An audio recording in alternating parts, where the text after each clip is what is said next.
Eu acho que a escola...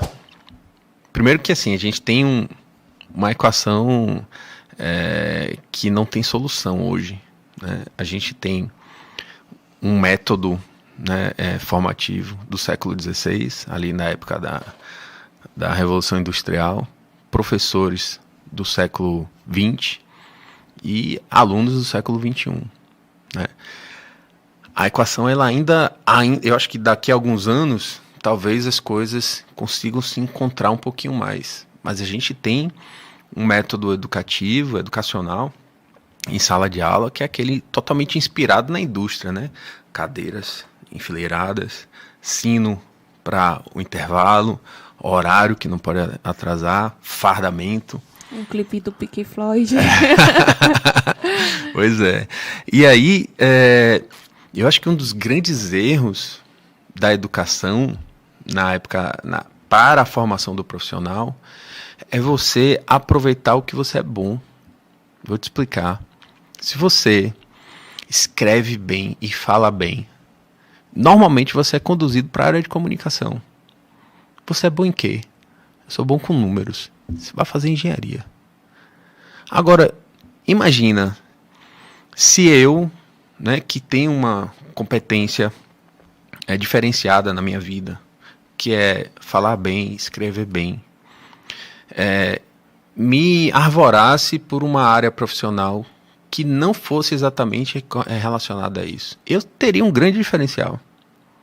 Imagina, um engenheiro que fala muito bem, que se apresenta muito bem, que escreve bem. Porque engenharia é conhecimento técnico, né? Você vai aprender na faculdade de alguma forma, né? Você vai aprender a fazer projetos dentro da faculdade. Mas se eu tenho esses diferenciais, então eu acho que a escola hoje, ela poda diferenciais competitivos dos profissionais, pensando em aproveitar aquilo que você é exatamente bom. Sim. Né? Eu não sei se o modelo de ensino americano, pelo menos pelo que eu assistia nos filmes, meio que quando você entra na faculdade, você vai para o que você quer, né? Você Sim, vai se moldando ali. Você já chega numa universidade, meio que era isso desde do início. Uhum. Realmente não tem como a gente dizer que o aluno... Como é que nós temos que julgar se o aluno é bom ou ruim, só porque o aluno foi... Poxa, perdeu matemática, química e física. Uhum. Não conseguiu nem numa recuperação. Perdeu o ano. Outra coisa. Gente, como Pensa isso? Que assim... Ele tira 10 em português, história, filosofia. Como é que isso acontece? Eu vou lhe fazer um desafio. Você pensar os 3 melhores alunos da sua escola. Pense aí, assim. Os 3 melhores alunos que estudaram com você e concluíram o ensino médio. Eles são, de fato, os 3 mais bem-sucedidos que você conhece? Não. Por quê? Na escola, a gente vai aprender geografia, física, química, matemática, português. E liderança. E generosidade. E visão holística. E inovação. São competências que fazem você, hoje, um profissional de destaque no mercado de trabalho. Não é aprender geografia e história. Eu valorizo, inclusive que meus filhos não estejam vendo isso nesse momento, mas eu valorizo muito mais uma apresentação bem feita deles num seminário que eu sou o pai que está presente em todos os eventos da escola. Me chamou, é uma reunião. Eu estou indo. Eu quero ver como eles estão, né, lá. E eu valorizo muito mais eles estando lá na frente, se apresentando bem, falando bem, do que uma nota de ciências, que eu acho que é importante a gente conhecer, porque isso vai fazendo com que você tome noção do mundo. Sim. Mas as outras competências, para mim, que não são ensinadas em sala de aula, hoje a gente já vê um movimento, né, um pouquinho mais avançado seus filhos nisso. Que estão saindo já à frente, né, dos outros, porque tem um pai que provavelmente ensina isso para eles.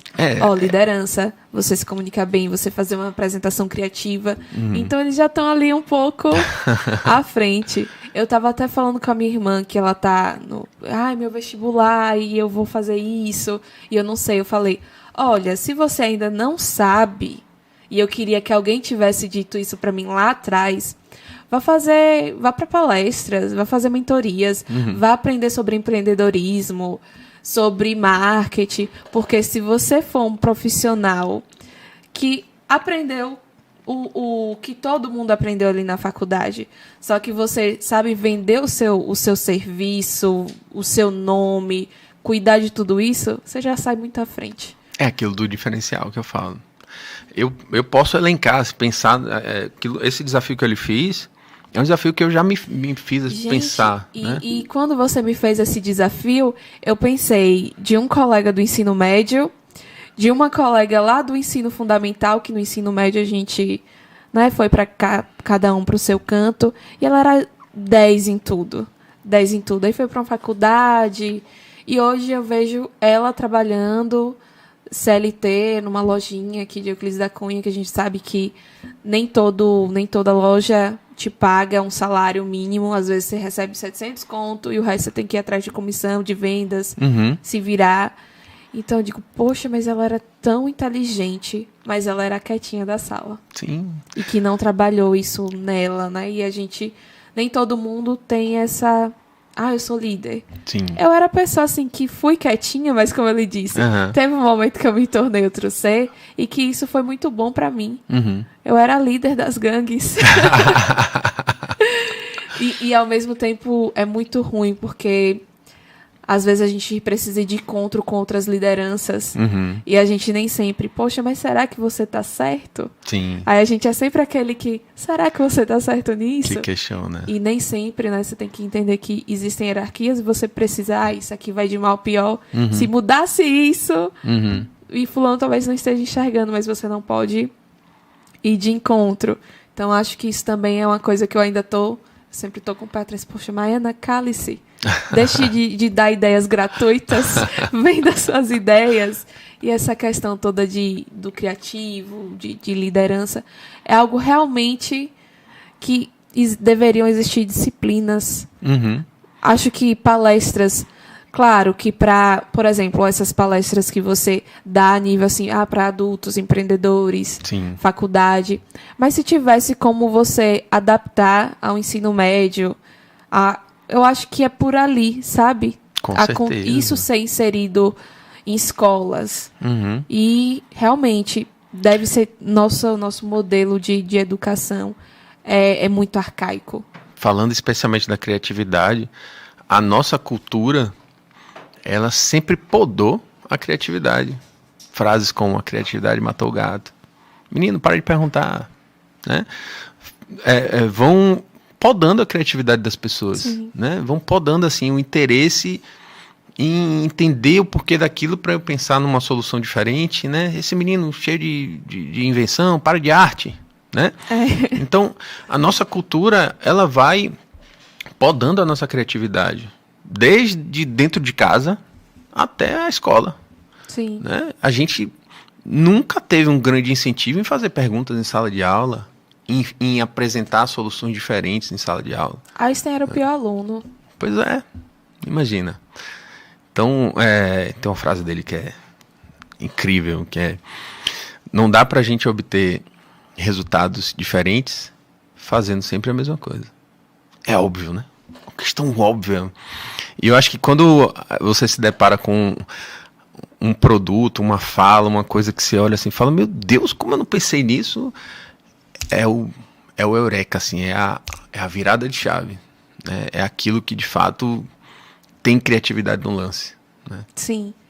E eu acho que criatividade, eu fico falando, por favor, meu professor de oratória. Acredito que sempre melhor. Criatividade, tudo que você faz de forma criativa.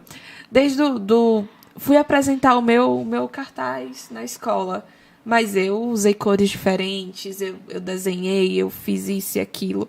Hoje não, né? Hoje é um data show, hoje os meninos colocam lá, faz no computador e apresentam.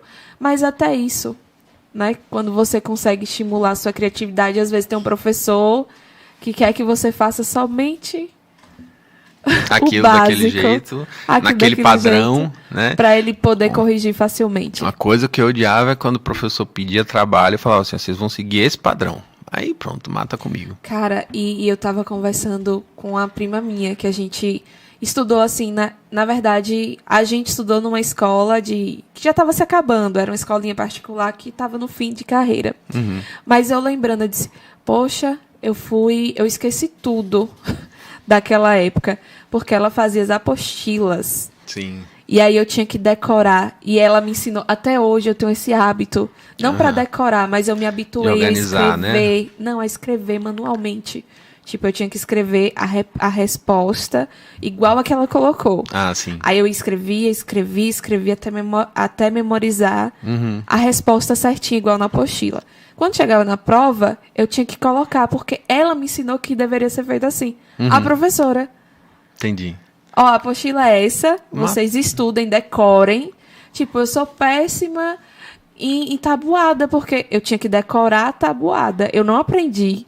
E eu não consegui ir além, que eu vejo que tem pessoas que têm outro método de fazer o seu próprio cálculo. Eu tenho. Eu desenvolvi um próprio.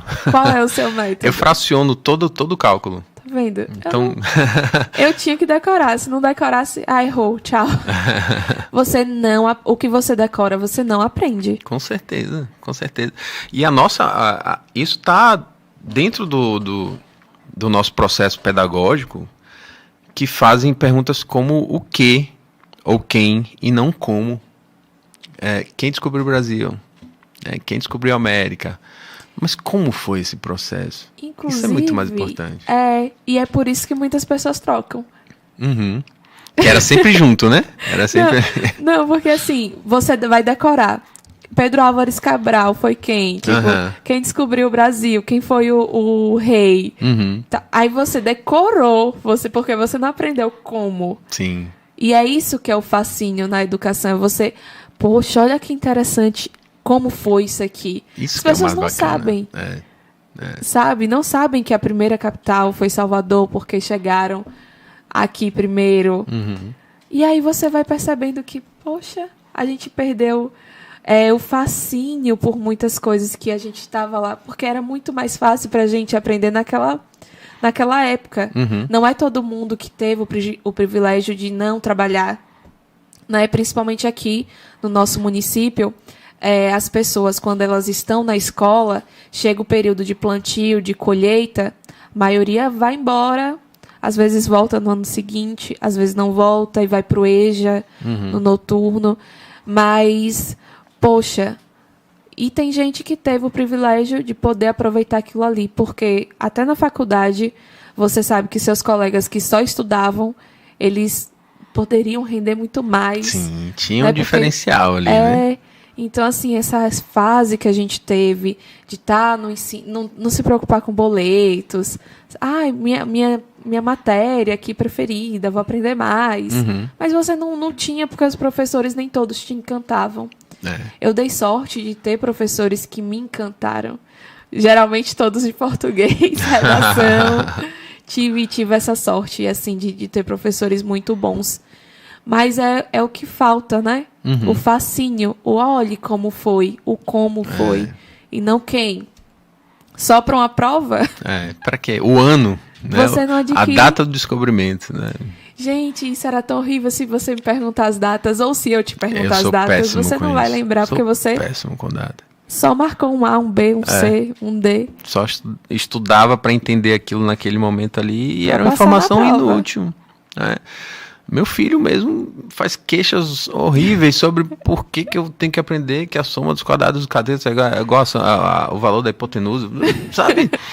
São coisas que, de fato, e aí como é que eu justifico isso? Eu falo, pô, velho... Você sabe? Precisa. Precisa, mas de fato é algo que eu me distancio porque eu entendo que outras competências são o que vão formar eles lá. Uma outra decisão que eu já tomei há muitos anos é que eles não vão fazer faculdade quando terminarem o ensino médio. Primeiro eles vão morar fora. Já tem... Cultura japonesa, chinesa. Primeiro vão desbravar o mundo, romper a bolha, aprender outra cultura, aprender outra língua, porque... Aprender o se virar também. O se virar, passar dificuldade, né? Que a dificuldade revela a nossa capacidade de buscar alternativas. Porque enquanto você tá ali vivendo aquilo que eu falei do desconforto, né? Tá tudo dentro, tá tudo de boa, abriu a boquinha, chegou a comida, tá massa. Mas e quando você abriu a boca e não vem comida? E você tem que correr atrás. O ser resolutivo. Isso vai ser uma outra boa coisa para qualquer profissão. É você ser resolutivo. Com e não, certeza. poxa, não tô com fome. Não parar no obstáculo, né? Lamúrias e lamentações. E aí, o que eu faço para descolar isso aqui hoje? Como é que eu vou pagar minha marmita hoje? Tipo, eu vou fazer isso aqui. É isso aí. E assim, a arte se virar, né, também.